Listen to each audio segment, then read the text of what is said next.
Got the good, the bad. Do I gotta push that for anything or what? The good, the bad. You don't like that one, man. Good thing you ain't out here. You start fighting. We're there now. OGHuskyRadio.com. Animal House Radio, Christmas edition. Man, I still ain't used to the ink sound, man. Every time I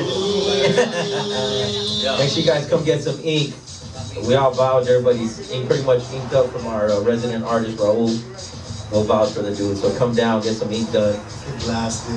Yeah, anything and everything. Anything you can think of. Anything. Oh, man, here we go. Let me give a little backdrop. One of the interviews we first did, I did an interview with this cat that's right here. And it got pulled from YouTube. It got pulled off the site. I'm just putting it out there, so if any glitch takes place, there's a little disclaimer.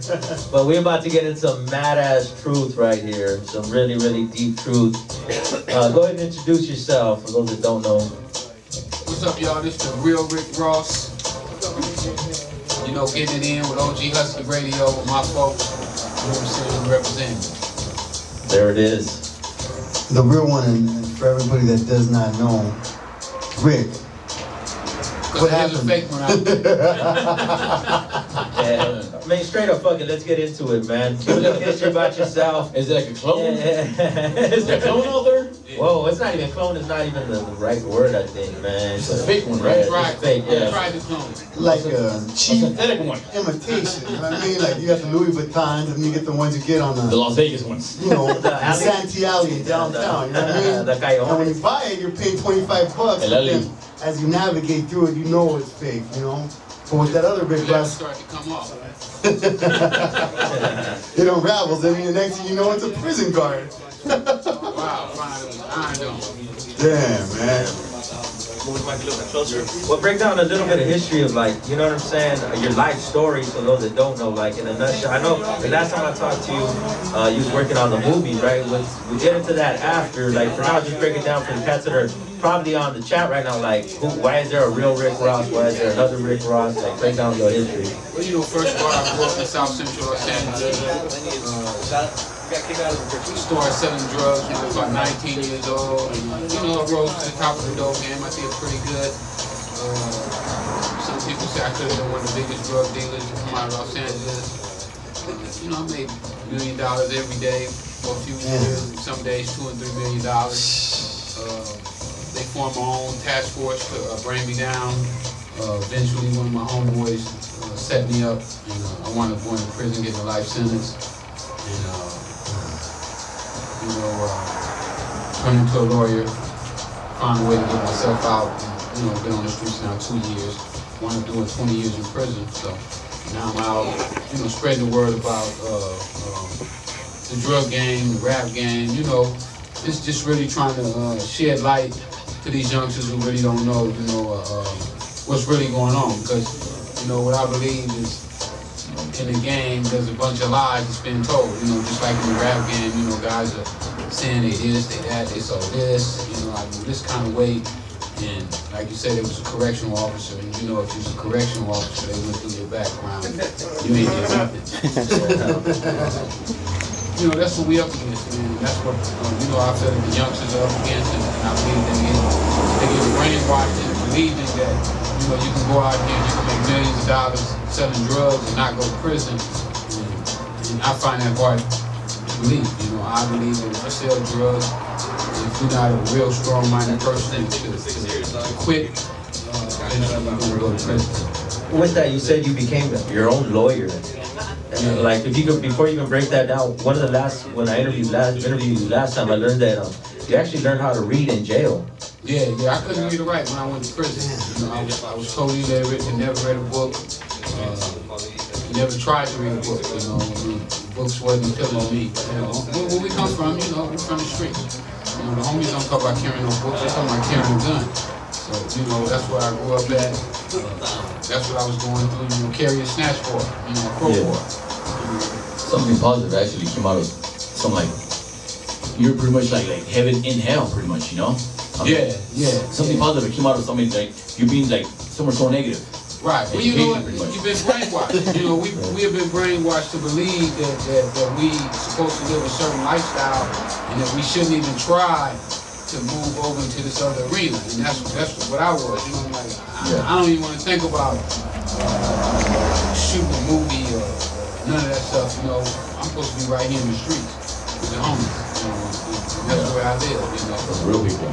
Yeah, that's what I thought. I mean, but it's real people on the other side too, you know, that's doing legit stuff. You know, so, and you can still be down with the homies and do the right thing, you know. So, with that, you also, you know, contact, and I know you have the website, which actually even serves as a social network. Yeah, website booming. let them know the website. FreewayEnterprise.com. Right now, I just started a poll where we're taking votes for to see who the best artists in the world. You know what I'm saying? The members on the site vote every week, and at the end of the week, we'll tell them who is the #1 artist. You know, who's the #2 artist, who's #3, all the way up to the top 50. We're finna take it up to the top 200 in the next couple days. So if you're an artist, you know, put your music on there. Freeway Enterprise, I created that while I was in prison. I never been on a computer or couldn't type, but I saw what Facebook was doing, and I said, you know what? I can do the same thing that they're doing. So I created the site. It's for models, people who are trying to get into the entertainment industry. Right now I'm working with the biggest commercial company in the world, MJZ. So I'll be offering opportunities to be in commercials. As you know, I'm doing a movie. Got another movie that's going to come out called that I produced called Lost Coast Tapes. It's about Bigfoot. That'll be coming out in a couple months. We just finished shooting that about a month ago. Came out pretty good, you know, low budget, but you know, we hoping that it make a little money at the box office. And with the movie, what are we looking at? Are we looking at a documentary, or are we looking at a documentary too, man? Documentary sick. I wish I would have brought the trailer in and let y'all take the documentary trailer out. The documentary is sick, man. We got the guy on this tape who started minimum mandatory, and the guy who implemented the crack laws, the 100 to 1 sentence. And he explains to us on tape how he came up with these laws and how Congress and the Senate passed them without even doing any real research. And he said he never intended for these laws to pass.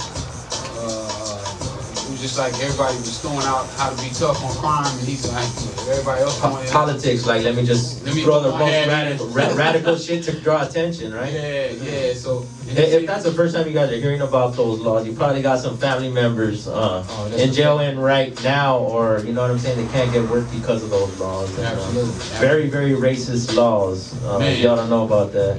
And also, you know, we're trying to ban the box, you know, where you fill out applications and you got to put on there that you're a convicted felon. So, you know, we're just trying to do a bunch of stuff, man, to reshape society's way of thinking, you know, because not only do the kids have to stop thinking about being thugs, but society has to stop trying to punish people for living a certain way. I asked you this before, and I can't remember the name of the book, but the author is Gary Webb. Yeah.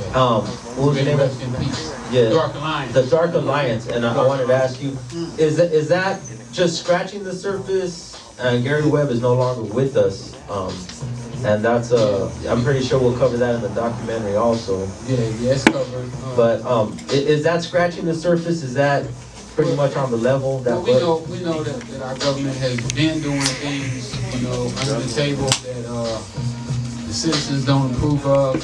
So I would say that Gary just scratched the surface. Okay. You know, and he just scratched it on one drug. You know, we know they sold heroin in the 70s, and who knows what they're doing right now. You know, they could be the ones behind this crystal meth. Yeah, man-made. Yeah. So it's so many something, Rick. Now, back then, when things are really cracking off million a day, you know what I mean, 3 million sometimes, what kind of fun did you have? You know what I mean? With all that kind of bread, like, what kind of activities went on, man? Because I haven't been there yet, and I wish, hopefully one day I'll be there. But what would I do with $1 million a day? You know what I mean? Well, you can buy anything you want. The main thing about having money, is that you're able to help the money that you love. Yeah. When your family come up and you need help, the house notice bill. Oh, yeah. They're trying to take the car, such and such got put out their house, they don't have nowhere to go, when you can help. Yeah. So that's the greatest part about having money, is that you're able to help. That's so rewarding. Yeah. And that's really what I did with my money. I wasn't riding around in big cars. I didn't care nothing about the Rolls Royces and the savings and none of that. So I never carried it like that. It ain't no big me, little you. We all equal. We all bleed the same color. And at the end of the day, so no matter how much money you have, you're still just human, just like me. And I'm gonna treat you that way. No matter how rich I get, no matter how rich you are, and how broke I am, I still want to be treated fairly and equally. So it was cool to have money, but like you said, we're gonna get it again. And the thing is, there's a lot of kids out there, and they want to make that kind of money, you know what I mean? And some of them go that route, slinging dope and shit like that. But the reality is, you go to school, go to college, and you do something productive, you know what I mean? Make movies like what you're going to do right now. You're going to make the same amount of money, if not more, you know what I mean? And not have to go to sleep at night worrying about it. Fuck, am I going to get crashed? Is a fucking crazy gonna come through the door and blast my ass, you know what I mean? Or is a homie going to turn on me? More likely the homie. Yeah, the homie is he going to get tired? Or is my homie working for the... Well, that's what happened to me. My homie turned me in. So, you're dealing with all those, but those are the things that taught me that I can do anything I want to do in other businesses. Legitimate. Yeah, I'm like, if you can deal with all of these circumstances, what would happen if you didn't have to deal with all this? Your only worry was investing your money right there. So that's what I'm dealing with right now. And I'm having a ball. So when everything was cracking back then, right? You had all that the bread rolling in and all that. Like, was it like kind of like when you went to bed at night? Was it kind of like fuck? Like you were paranoid about like all the time, on you, all the time. cops coming through the door. I couldn't stay at the house. Wow, that's a lot. I had houses, but I wouldn't stay in them. I'd buy a house, I might stay there.